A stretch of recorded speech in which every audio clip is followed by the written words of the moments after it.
Juan Grabois, junto a Alejandro Gramajo, secretario general de la Unión de Trabajadores de la Economía Popular, presentaron este lunes, hace unos días nada más, una semanita, una ampliación de la denuncia contra la ministra de Capital Humano, Sandra Petrovelo, por incumplimiento de deberes de funcionario público. Denunciaron que encontraron útiles arruinándose y nuevos alimentos por pudrirse en los galpones del gobierno. Y para hablar justamente de este tema, estamos con uno de los denunciantes, protagonistas de esta historia. Nos referimos a Alejandro Gramajo, que es el titular de la UTEP, a quien tenemos en línea. ¿Qué tal, Alejandro? ¿Cómo te va? Pablo Yumato te habla. ¿Qué tal? Buenas tardes. ¿Cómo están ustedes? Muy bien, muchas gracias por atendernos, Alejandro. No, por favor. Bueno, a ver, ¿en dónde está específicamente este depósito que, bueno, en donde encontraron, ¿no?, alimentos, en donde encontraron útiles escolares, y que la ministra parece que no se enteró que existía esto y por eso no repartió absolutamente nada? Sí, bueno, este es uno de los depósitos que está en Villa Martelli, en Vicente López, ahí cerca del barrio Las Flores, un barrio popular de Vicente López. Ya el año pasado nosotros habíamos iniciado una acción judicial contra el Ministerio de Capital Humano porque todos fuimos testigos a partir de la denuncia que nosotros hicimos de que el ministerio tenía encanutada leche que estaba a punto de vencerse en una cantidad considerable.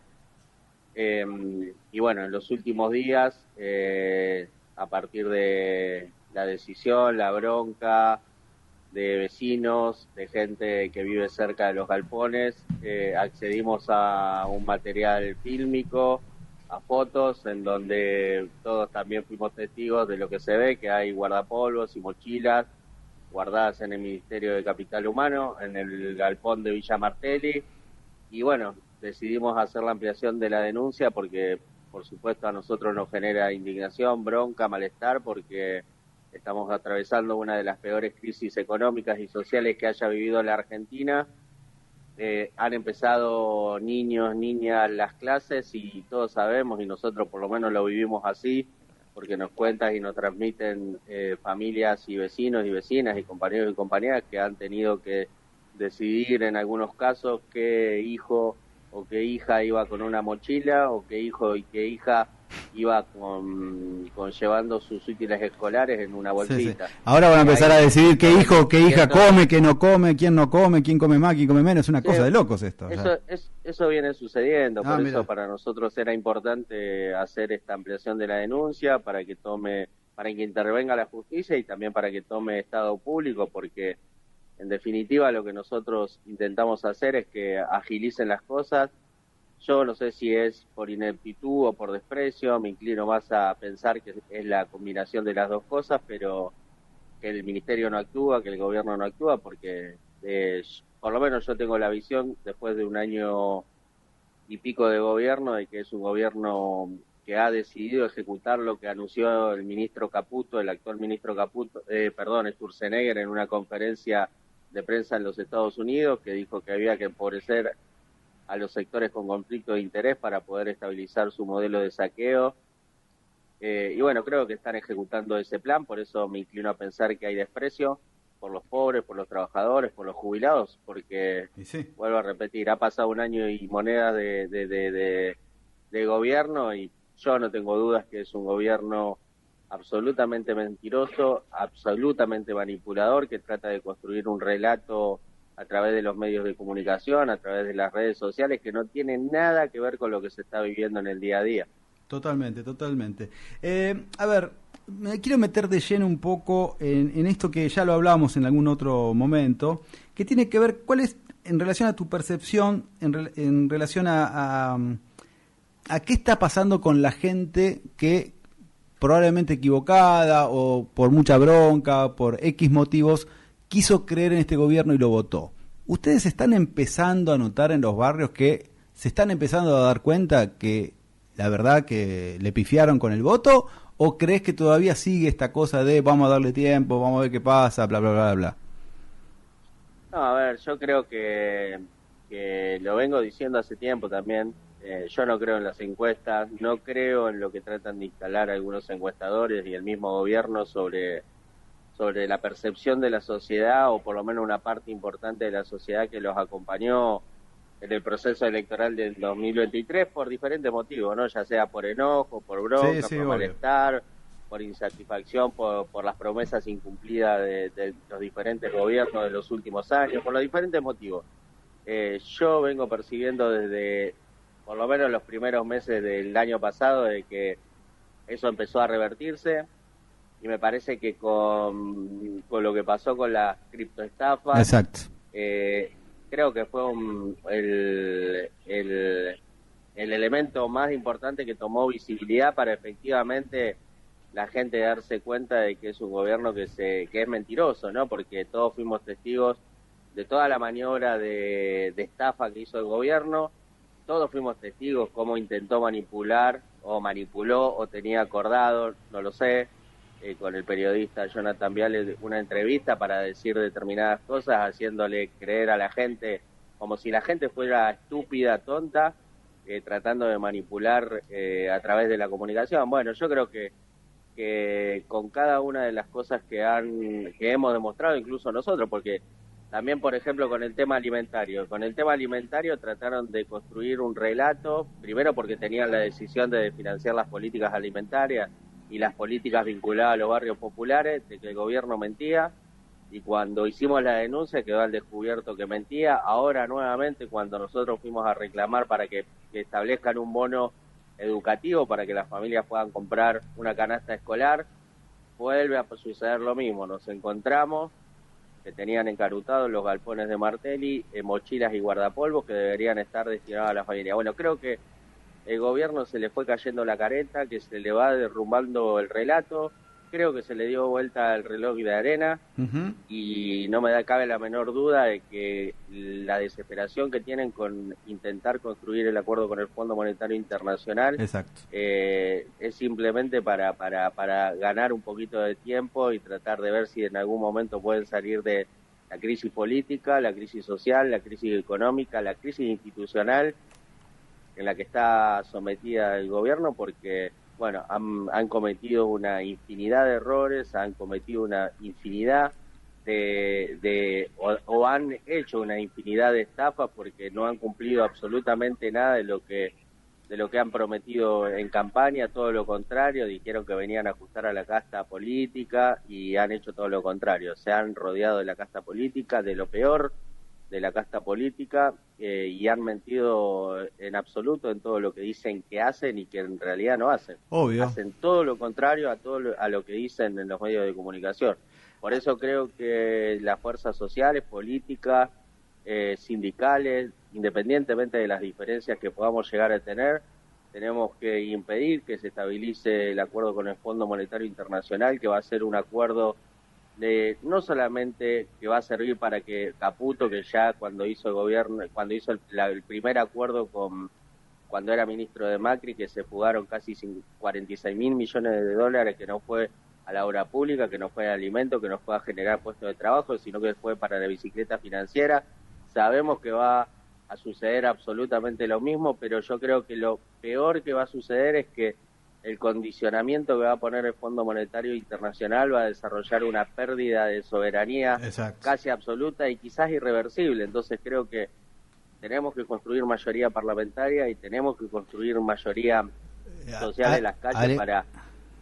Alejandro, de lo que te decía, esto me parece que hay que hacerlo lo antes posible, porque, a ver, se suponía que la ley bases por lo menos iba a discutir un poco, que no se iba a aprobar como se terminó aprobando, quizás hasta rifando la soberanía nacional, dándole poderes y facultades extraordinarias al presidente para que haga cualquier barbaridad, cosa que está haciendo.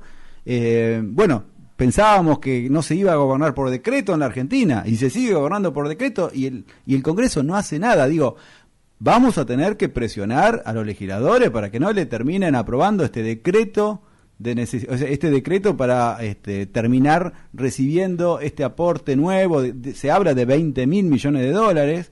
O sea, va a ser algo inaceptable, impagable, ya con la deuda acumulada que tenemos de Macri.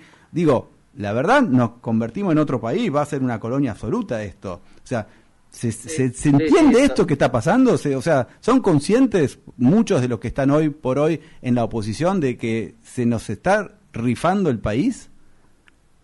Mirá, nosotros estamos tratando de hablar con todos los sectores sociales, sindicales, políticos, porque venimos percibiendo que este es uno de los temas centrales a tratar de discutir, de ponernos de acuerdo, de construir, vuelvo a insistir, mayoría en el Parlamento y mayoría en las calles, porque para mí sí es un tema central. No va a ser lo mismo para la Argentina, incluso ni siquiera lo pienso en términos del gobierno, ¿no? Porque yo creo que el gobierno tiene el boleto picado, que la sociedad ya le está picando el boleto. Mirá. Y que va a ser castigado en las urnas, eso no me cabe la menor duda, pero sí a mí me genera un nivel de preocupación y a nosotros nos genera un nivel de preocupación en términos de la pérdida de soberanía, en esto que vos decís, que yo coincido, vamos a ser otro país.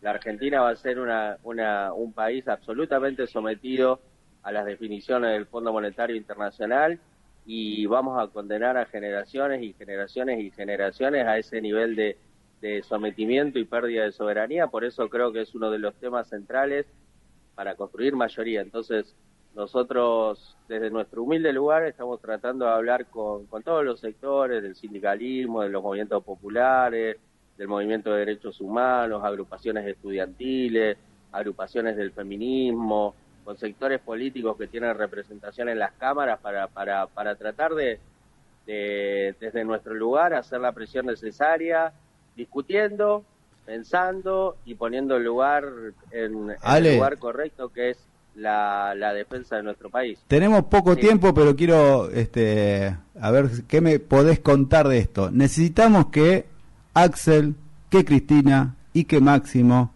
Guado de Pedro, no sé, esos cuatro, aunque sea, se pongan de acuerdo y traten de dirigir la bronca social que ya existe. ¿Vos lo ves eso factible o crees que no va a suceder? Mira, a mí no me gusta hablar de personas, ¿viste? Yo creo que aquel que no trabaje para la unidad, aquel que no aporte a poner en el lugar correcto la contradicción principal, que la contradicción principal es hoy Milei y la mayoría del pueblo argentino y nuestra nación, estará jugando en favor de Milei y los intereses que representa Milei y la gente que está atrás de Milei.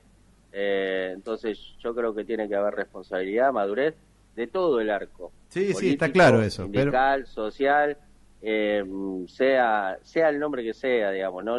Todo aquel que está enfrente de la vereda de Milei es mi compañero, porque hoy la urgencia y lo estratégico para que la Argentina no se transforme en una colonia, para que la crisis social no se profundice más de lo que esté y lleguemos a niveles irreversibles quizás si se instala el crimen organizado en las dimensiones que se empezó a expandir en los últimos tiempos, por ejemplo, o que generaciones enteras no coman todos los días, o pibes de familias numerosas no coman todos los días, vamos a generar un deterioro irreversible en nuestra Argentina. Por eso creo, por lo menos desde nuestro lugar, todo aquel que esté enfrente de la vereda de Milei es compañero nuestro. Entonces creo que todos tenemos la responsabilidad de sentarnos, de como nos enseñó el Papa Francisco y trató de enseñarnos, abonar en la cultura del encuentro, en este caso el encuentro en función de defender la soberanía nacional, a nuestro pueblo, a los jubilados, a los trabajadores. Para eso vamos a trabajar nosotros. ¿Pero sos optimista? Mirá, el que no esté a la altura de eso, yo creo que la historia lo va a demandar fuertemente. Así que como creo que estamos con compañeros muy inteligentes en todos los planos, soy optimista. Y porque estoy convencido de que si no la historia los va a pasar por arriba. Y sí, si no, de última que la sigan después, ¿no? De última que la sigan después, pero ahora únanse, déjense embromar, claro. Claro, sí, es así. Y nosotros vamos a laburar para eso. La verdad me encanta que estén pensando en esto y bueno, que hay que dirigir la bronca, o sea, necesitamos gente conocida, que la sociedad confíe Y bueno, la verdad que me encantaría nombrar a otras personas. Incluso, bueno, está Grabois también, estás vos, hay mucha gente, hay muchos otros políticos. Pero bueno, los más conocidos son los que te nombré. Con lo cual, viste, es importante que ellos pongan un límite justamente a este gobierno y que marquen la esperanza, la posibilidad de un espacio nacional y popular lo más abarcativo posible, sin los pichetos, por supuesto, que después nos terminan traicionando, los cuader, pero bueno, dentro de lo que se pueda, lo más generalizado que se pueda establecer, como para que nazca un espacio distinto y que gobierne de otra manera como se venía gobernando, porque la verdad, el otro día lo decía Rachid en este programa, hay que refundar la Argentina porque la están destruyendo estos tipos. Va a quedar, no sé qué va a quedar cuando venga algo nuevo, ¿no? Así es, así es. Bien, la última, ¿cómo está el Papa? ¿Qué nos podés contar de eso? No, bueno, a ver, todos sabemos que está en una situación delicada. Por suerte, todos los días tenemos una pequeña señal de su proceso de recuperación favorable. Así que nosotros, que tenemos un congreso, nuestro primer congreso la semana que viene, hemos decidido llamarlo Papa Francisco, porque justo lo hacemos el día que se cumplen 12 años del inicio de su papado. Mirá.